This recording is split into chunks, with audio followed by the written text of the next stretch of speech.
안녕하십니까. 2024년 3월 4일 오전 김경국TV 시작하겠습니다. 공천 컷오프에 반발하면서 탈당을 강력하게 시사했던 임종석 전 청와대 비서실장이 갑자기 페이스북에 당의 결정을 수용합니다 라는 짤막한 글을 올렸습니다. 아무런 설명도 붙이지 않아서 배경에 궁금증이 증폭되고 있습니다. 그도 그럴 것이 임 전 실장은 어제 저녁까지만 해도 탈당의 무게를 실었습니다. 탈당은 기정사실이고 친문계를 결집해서 함께 할 것이냐, 그렇다면 규모는 얼마나 될 것인가, 이런 부분에 대한 언론의 관심이 집중됐었습니다. 그래서 오늘 아침 조간신문들도 일제히 명문 분열, 그러니까 이재명 문재인 분열, 이런 내용의 기사를 실었었습니다. 임종석 전 실장은 어제 아침까지만 해도 페이스북에 기동민 의원을 컷오프하면서 그 이유를 설명하지 못했다, 유감이다. 홍영표 의원을 컷오프하면서 이제는 아예 설명하지 않는다, 유감이다. 심야 최고위원회를 열었는데 임종석의 요구는 논의조차 하지 않았다고 한다.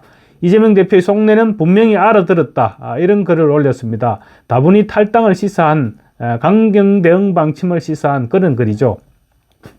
임종석 전 비서실장이 탈당을 결심했다고 기자들이 받아들인 배경이 된 글입니다. 이에 앞서 1일 저녁에는 이낙연 새로운 미래 대표와 통화를 했고, 또 2일에는 이낙연 대표와 회동을 했습니다. 이낙연 대표는 심지어 3일로 예정되었던 광주 출마 기자회견까지 연기하면서 임 전 실장을 끌어들이는데 공을 들였습니다. 임 전 실장과의 전화통화, 그리고 회동을 통해서 임 전 실장과 함께 할 수 있다, 이런 가능성을 보았기 때문에 기자회견을 연기하지 않았겠느냐, 이런 전망이 이런 해석이 가능한 부분이죠. 그런데 임종석 전 비서실장이 한순간에 판을 뒤집어 버렸습니다. 이낙연 대표는 서른 홍영표 의원 등과 연쇄 접촉하면서 지금 민주연대를 구상 중입니다. 반 이재명 세력을 총결집한다는 밑그림을 그려왔습니다. 그런데 핵심 역할을 해야 될 임종석 전 실장이 느닷없이 당의 결정을 존중하겠다고 발표해버린 것입니다. 향후 거치와 관련한 더 이상의 구체적인 언급은 없었지만 탈당은 하지 않겠다, 이런 메시지는 분명해 보입니다. 그렇다면 임 전 실장은 왜 이런 결정을 갑작스럽게 했을까, 궁금증이 지금 증폭되고 있습니다. 전날까지 격분하던 임종석 실장이 불과 하루 저녁 사이에 입장이 180도로 선회한 배경이 뭘까, 궁금할 수밖에 없는 대목입니다. 보통 이럴 경우에 정치인들은 기자들이 앞서 나갔다, 이런 식으로 언론 탓을 하는 경우가 많은데, 임 전 실장의 경우 언론 탓을 하기도 좀 민망한 그런 상황입니다. 본인이 SNS를 통해 탈당을 시사해왔고, 또 이낙연 전 대표와 접촉한 것도 이를 뒷받침하는 일입니다.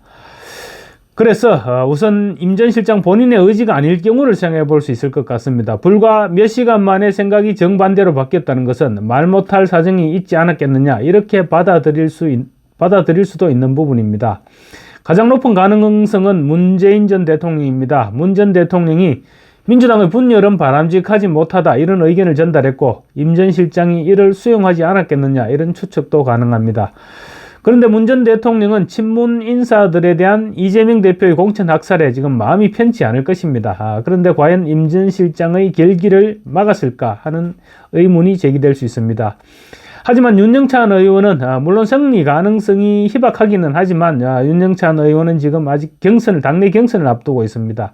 그리고 고민정, 윤건영 이런 사람들은 단수 공천을 받아서 선거운동에 한참입니다. 그런데 친문계 핵심인 임 전 실장이 탈당을 하면 이들의 선거에도 영향을 끼칠 수 있다, 이런 판단을 평산마을에서 했을 가능성도 배제할 수 없습니다. 다음으로 생각해 볼 수 있는 부분이 임 전 대통령이 과하지욕을 참고 미래를 내다보기로 결심했을 경우입니다.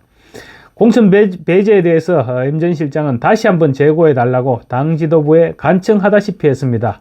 그럼에도 불구하고 정작 임 전 실장의 공천 배제 문제를 논의할 심야 긴급 최고위원회의에서는 임 전 실장의 문제는 거론조차 되지 않았다고 합니다. 이재명 대표가 표현을 하지는 않았지만 나갈 테면 나가라, 신경 쓰지 않겠다, 이렇게 말한 것이나 다를 바 없습니다.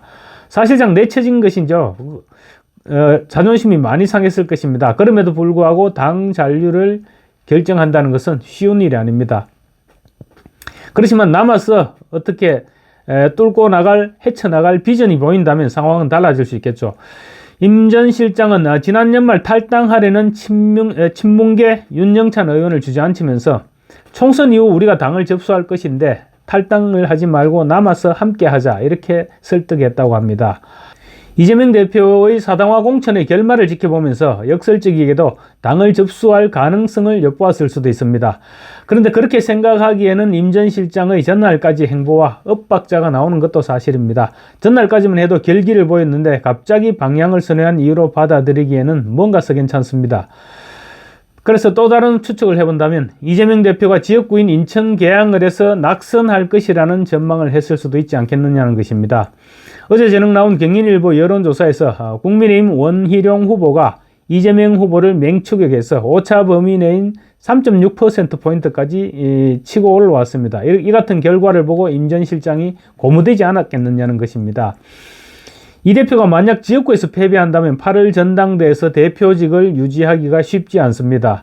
그래서 자신에게 기회가 올 수 있다고 판단했을 수도 있을 것입니다. 8월 전당대회에서 대표를 맡을 수 있으면 대권으로 향하는 지름길이 될 수 있다는 판단을 했을 수도 있습니다. 물론 이 대표가 총선에서 낙선한다고 하더라도 임종석 전 실장이 당대표에 오를 가능성 그리 높지는 않습니다.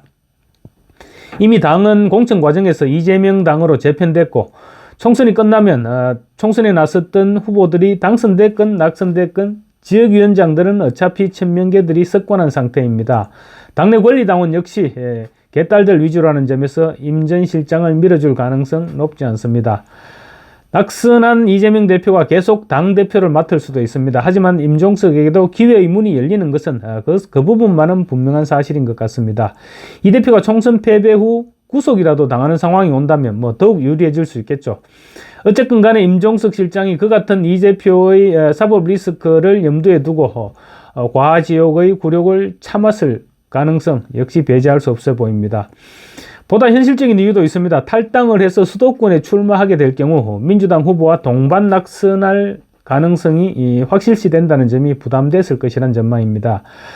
과거의 사례를 봐서도 그렇고 현재의 상황을 볼 때도 수도권에서 3파전은 여당 후보의 어부지리로 연결될 수밖에 없다는 그런 부분이 현실적인 분석입니다.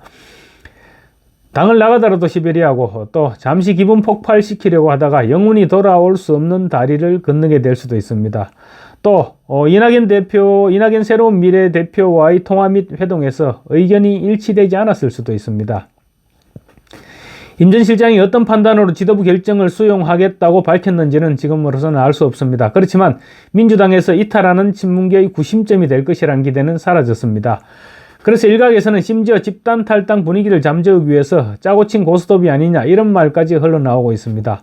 물론 그 정도까지는 아니겠지만 임종석 전 실장의 이번 결정은 반 이재명 연대에 찬물을 끼얹은 것은 분명한 사실이고 앞으로 친문 진영의 세력화 역시 당분간은 기대할 수 없을 것으로 전망됩니다. 감사합니다.